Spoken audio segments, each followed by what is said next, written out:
Welcome back to another interesting tutorial about Google AI Gemini. In this video, I will show you how to change your AI Gemini assistant voiceover without any stress. Let me show you how. Very first thing you want to do is to go ahead and open up your Google search on your phone. And the next thing you want to do is to go ahead and click on this profile icon from your Google search. The next thing you want to do is to go ahead and click on settings. Then go ahead and click on Gemini. Then go ahead and click on Gemini Voice. Then here we go.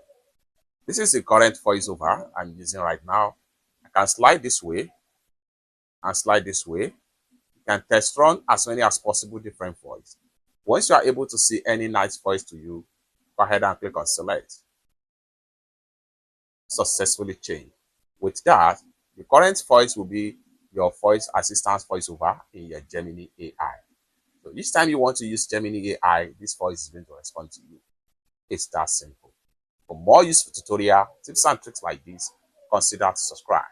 Thank you so much for watching, and I hope to see you in my next video. Bye for now.